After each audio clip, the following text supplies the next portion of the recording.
and welcome to the Happy Place Book Club with me, Fearne Cotton. Today, scripted by me, Fearne Cotton. Scripted is my first novel. It's our Happy Place Book Club pick for June and it is out right now. But first, I want to do what, quite honestly, I've been wanting to do for so long, and that's chat to you about the book and all the ideas and words and characters that have been swirling around my head for the last few years.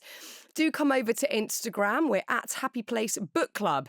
And you've been sending in so many lovely questions about scripted, which I am utterly grateful for. As I said, you're going to hear the first chapter of the book in just a moment. But first, let me give you a little summary of the plot. So the main character is called Jade, and she's got some pretty tricky relationships going on in her life. She's got a really tricky sister who causes her many, many problems.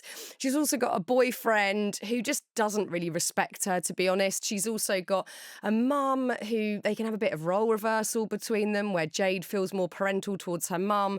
She's got a dad who's quite dismissive. She's got a boss who is really authoritarian at work. And she's really struggling with all of these dynamics. And what she's really struggling with is finding her voice, finding the ability to be able to say no when she really means it and set proper boundaries. So, within the first chapter of the book, Jade finds a script on the floor nearby to her flat. She has no idea what it is. It looks like how you would imagine a theatre script to look, with the text running down the middle of the paper. And she's intrigued at first, excited. Why is there a script lying around on the floor?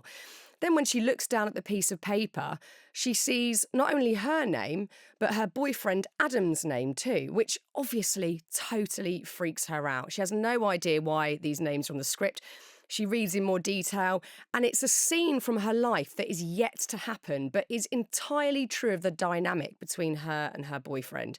She's even more freaked out, obviously, hides the script, doesn't know what to do about it or what to do with it. I don't want to give too much away, but through the arc of the story, Jade starts to find her voice, and lots of truly beautiful things happen because of that. Right, so I want to get to your questions now. As I said, thank you. I'm so grateful you've sent these in. The first one is from @TheBritWithLip. This person asks, how long was the book in your head before you put pen to paper? So I had this idea whilst I was out on a run, and it landed pretty fully in my head, pretty fully formed. And I was like, what is this strange idea? Is it, I don't know, like a TV show, or is it an essay I could write, or is it a novel? Would I dare to write a novel? So the idea swam around in my head for a few weeks, and then I met up for a cup of tea with my mate Claire, and my mate Claire is a writer. And I said, look, I think I've had this idea for a fiction. I've never written fiction before. I don't know how to start, if I should start. And Claire said to me, tomorrow, open your laptop and just bloody start writing it. Stop talking about it. She's like, look how much you're smiling as you're explaining the story to me. So the next day, I opened my laptop and I just jotted down a few sentences of what is an iteration of the first few sentences in the book. And I went from there, and I just secretly wrote in my free time, whether it was before the kids woke up in the morning, in my lunch break, or after the kids went to bed. And at some point, I had 40,000 words sat there. And I thought, God, I should probably show someone in case this is utterly shit. So I sent it to my literary agent, who was very encouraging and said to crack on with it and keep going. So I did. And it's ended up as a book. So really, I have Claire to thank. Thanks, Claire. All right, this is a question from Deb. Deb, what have you got for me? With Jade's character, I guess you're always going to put parts of yourself into the book. And I've definitely had moments where I've not felt I could say exactly what I wanted to in life. So some of that pain was channeled into Jade's character. And then what I wanted to do was create characters to interact with Jade that I haven't necessarily experienced in life. So Jade has a nightmare sister called Lily. I have a really lovely and really chilled out brother called Jamie. So I'm not used to that sibling dynamic. I've got a really easy, relaxed relationship with my brother. So it was the ultimate fun to play around with this nightmare character. So I just tried to make her as nightmarish as humanly possible, which was beyond fun.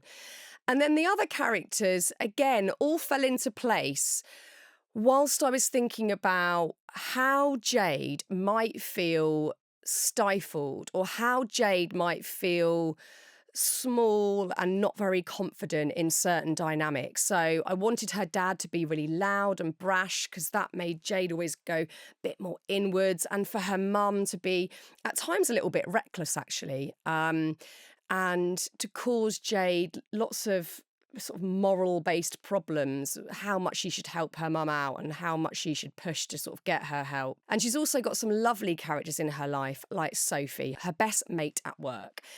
And Sophie is just a pure figment of my imagination. She's just the ideal best friend, always there when you need her, but equally gives you space to do your thing. She's just a magical, beautiful person.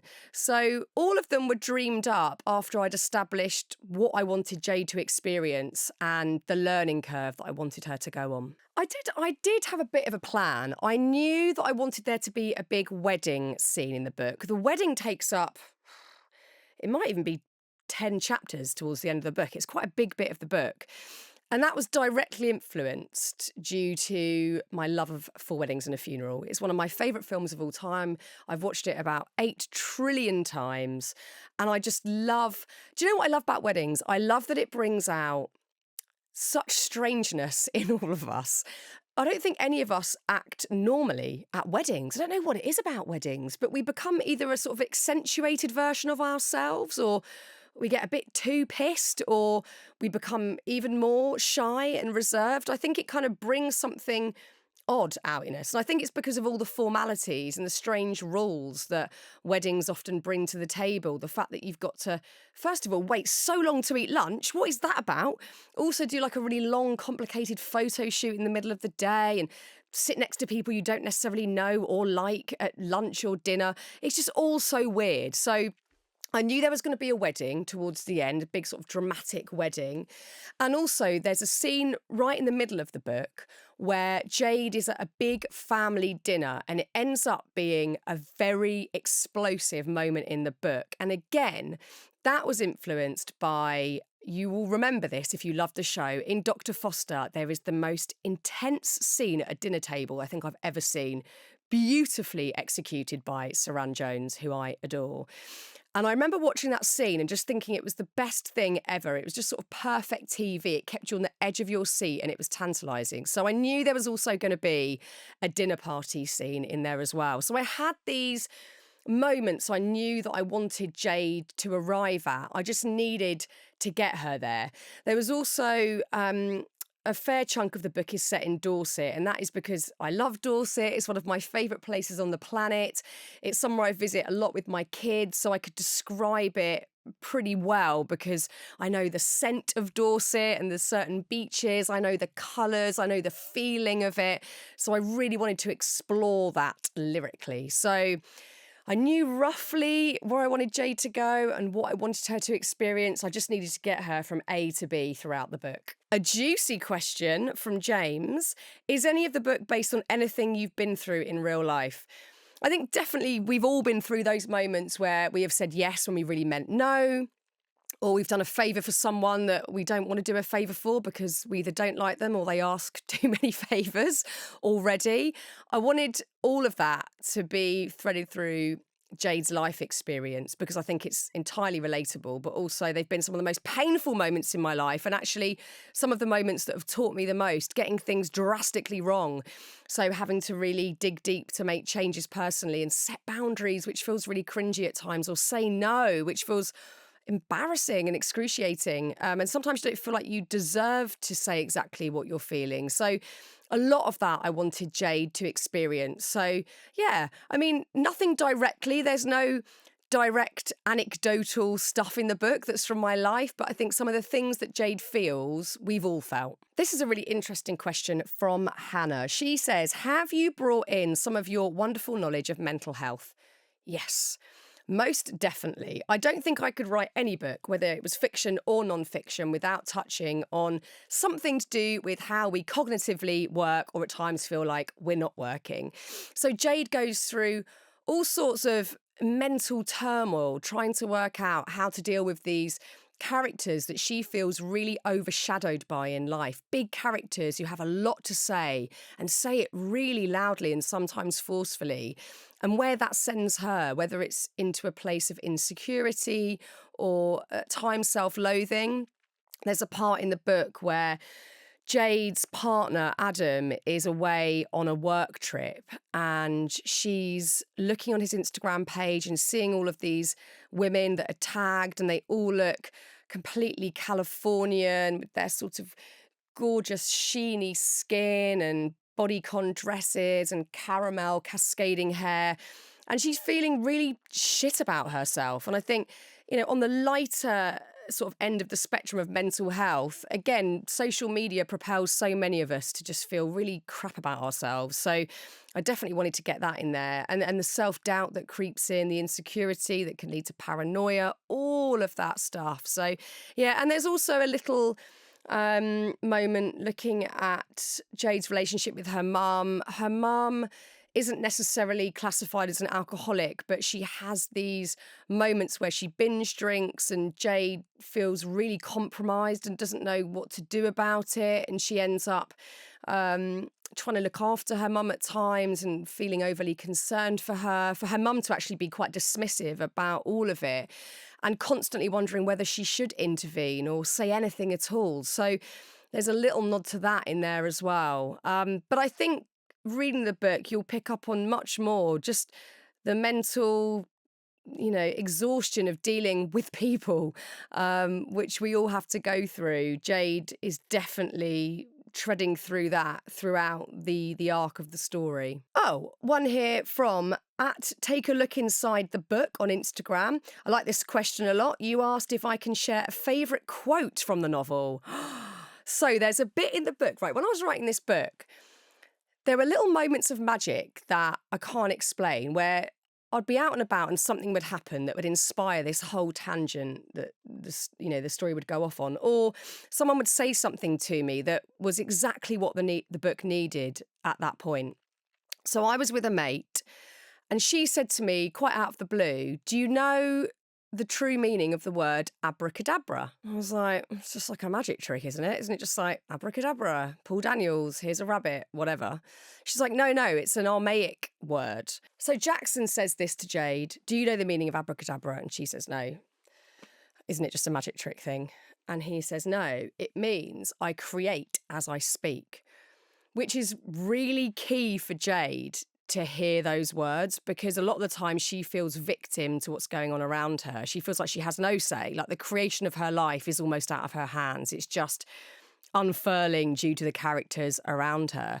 So that's a pivotal moment where she gets to really let that sink in, like, oh, wow, I can create what the future looks like due to what I'm saying or what I'm not saying. So I love that one. So thanks to my friend Joe. Another voice note now. This one is from @30s Thriver on Instagram. So I came up with the title Scripted because I just wanted it to do what it says on the can. It's the only title I've ever had. It was on the first manuscript that I wrote on my laptop. There was obviously talk with my publishers about, could there be a different title or what could it be? But I've really stuck to my guns. It's always been scripted in my head and my heart, and I think that it just works. I think with a title, you don't want to overcomplicate it.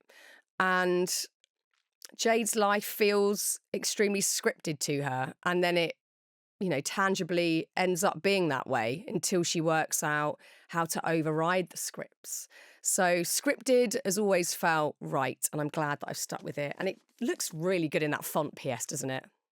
Love that font. This is from Divya, who says, "How did you stay focused while writing and doing so many other things?" Do you know what?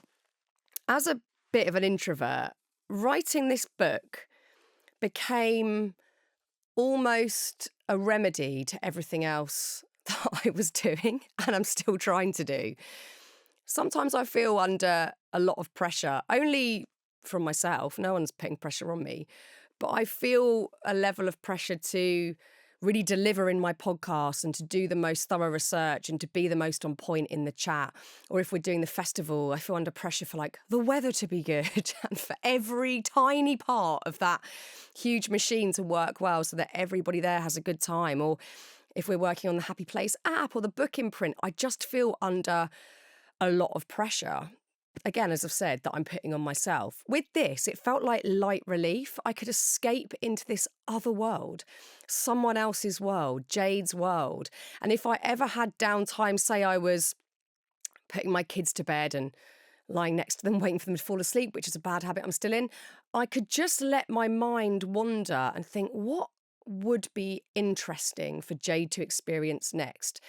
And it kept my brain on a really healthy, focused track of just diving into this story rather than wandering off into territory that it normally does, worrying about things that are out of my control or feeling super stressed about things in the future. It gave me such focus that it felt like a relief.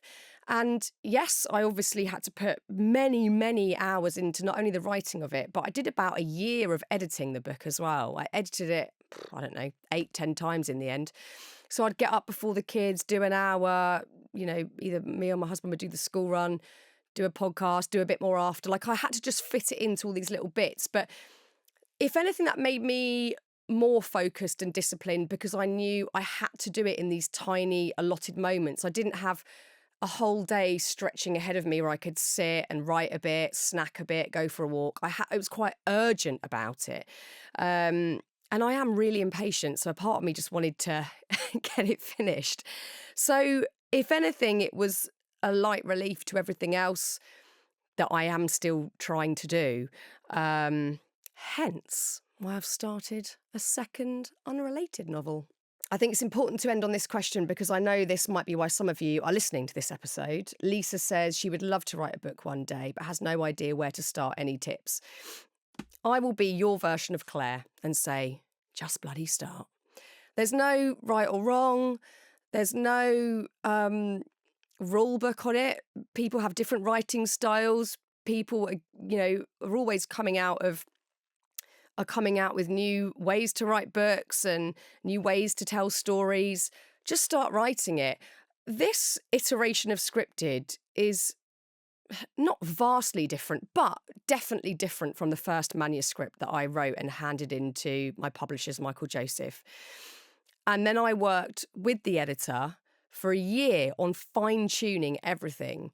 And I think if you've got someone in your life who is willing to read the book and give you really honest feedback, I guess, okay, what I'm going to say is you want honest feedback from people that you love and respect, but I think you've still got to go with your gut intuition. And there were moments where I said to my editor, yeah, I'm still going to stick to this way of doing it. And other times where I was like, yeah, you're so right. This character needs to be accentuated, or this story arc could be toned down a little bit, or whatever it might be. But if you've got someone who can give you great feedback after you've written the first draft of it, then I think that's really a valuable thing because you can get fresh eyes on it and you can step back from the project and you can keep thinking about it. But as far as starting goes, just start. I didn't have a publishing deal when I began writing Scripted. I did it for fun. And I think that is the main thing you've got to keep in mind, is doing it for the sheer enjoyment of writing. I could have finished Scripted and it have just sat in the drawer forever. That would have still been okay because the joy I got from it was so immense. And I'm really holding on to that thought tightly because now is the really shit scary bit where other people get to read this little idea that's been brewing in my head for a few years. That's terrifying to me. Everyone will have their own interpretation of it. Some people will like it, some people won't like it. Some people might critique it, whatever. I don't want to look at any of that stuff. What I want to do is focus on the fact that I loved writing this book. And for 2 years, I was lost in Jade's world. And it was the best escapism that I've ever experienced. So just start and really, really enjoy it. They're my only words of wisdom, if they can be classed that.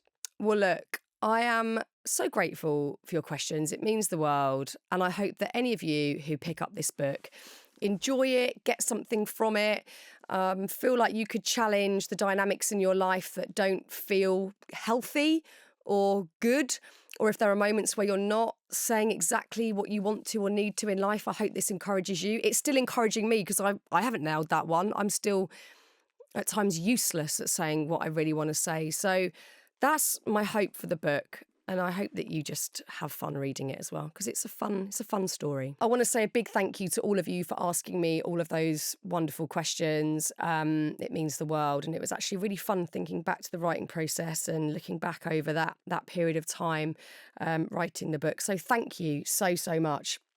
These kinds of discussions are exactly what we like to do over at Book Club. If you love getting into the nitty-gritty of books and chatting about whether it is creative writing or just a really good read, then head to @HappyPlaceBooks on Instagram. We chat about books all day long. You'll love it. All bookworms are welcome.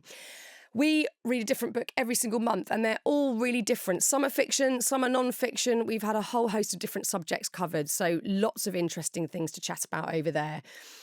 My novel Scripted is out right now, and I cannot wait to hear what you make of it. I think I believe myself when I say that. I am also shitting myself about hearing what you say about it.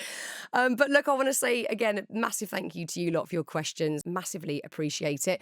To the producer, Anushka Tate at Happy Place Studios, and to you for listening. You're my absolute favourites.